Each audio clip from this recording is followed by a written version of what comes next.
Hi guys, നമ്മളിന്ന് ഉണ്ടാക്കാൻ പോകുന്നത് ചിക്കൻ കറിയാണ്. അപ്പോൾ അതിലേക്ക് ആവശ്യമുള്ള തേങ്ങ ആദ്യമേ നമുക്കൊന്ന് വറുത്തെടുക്കാം. അപ്പോൾ ആവശ്യമുള്ള തേങ്ങ ചിരകി വെച്ചിട്ടുണ്ട്. അത് നമ്മൾ കുറച്ച് എണ്ണ ഒഴിച്ചിട്ട് അതിലേക്ക് ഉരുളിയിലാണ് വറുത്തെടുക്കുന്നത്. നല്ല ചുവപ്പ് കളറാകും വരെ നമുക്കിതൊന്ന് വറുത്തെടുക്കാം.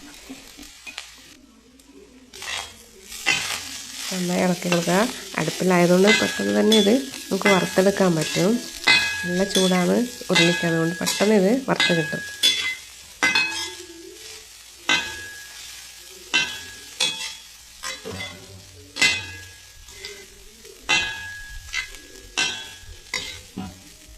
അങ്ങനെ ഞാൻ വറുത്തുകൊണ്ട് നിൽക്കുമ്പോൾ അമ്മ എന്നെ ഹെൽപ്പ് ചെയ്യാൻ വന്നു. അങ്ങനെ തേങ്ങ വറുക്കുന്ന ഡ്യൂട്ടി അമ്മ ഏറ്റെടുത്തു.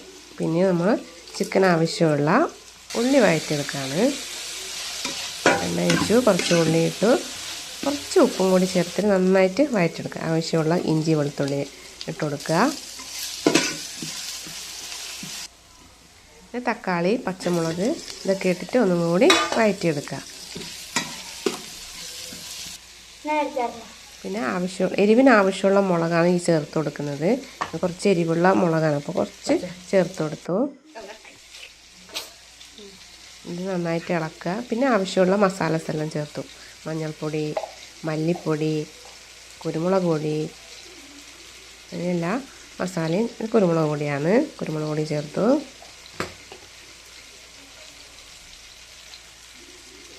മല്ലിപ്പൊടി ചേർത്ത് കൊടുക്കുക.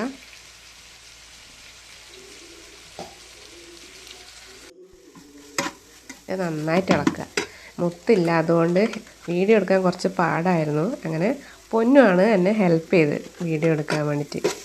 കളറിന് ആവശ്യമുള്ള മുളക് പൊടിയും ചേർത്ത്, കാശ്മീരി മുളക് പൊടിയാണ് ചേർത്തത്, കുറച്ച് കളറൊക്കെ കിട്ടാൻ വേണ്ടിയിട്ട് ചിക്കൻ കറിക്ക്. പിന്നെ നമ്മളിത് ചിക്കനിൽ മസാല പുരട്ടി വെച്ചിട്ടുണ്ടായിരുന്നു. മുളക് പൊടിയും മഞ്ഞൾപ്പൊടിയും ഗരം മസാലയും ഉപ്പും ഒക്കെ ചേർത്തിട്ട് കുറച്ച് സമയം മിക്സ് ചെയ്തിട്ട് വെച്ചിട്ടുണ്ടായിരുന്നു. ആ മിക്സ് ചെയ്ത ചിക്കൻ നമ്മൾ ഇതിലോട്ട് ചേർത്ത് കൊടുക്കുക. അതിൻ്റെ നന്നായിട്ട് ഇളക്കുക.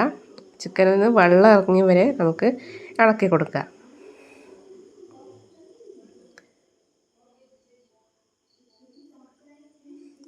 ആവശ്യമുള്ള ഉപ്പ് ചേർത്ത് കൊടുക്കുക. കുറച്ച് നമ്മൾ ഉപ്പ് ചേർത്ത് കൊടുത്തായിരുന്നു ആദ്യം മിക്സ് ചെയ്യുന്ന സമയത്ത്.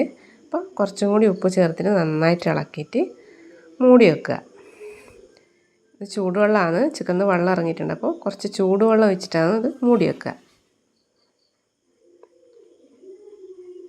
നല്ല തിളച്ച് വന്നിട്ടുണ്ട്. അപ്പോൾ കുറച്ച് വേവായിട്ടാകുമ്പോൾ ഒരു നാരങ്ങേൻ്റെ പകുതി ജ്യൂസ് മാത്രം ചേർത്ത് കൊടുക്കുക.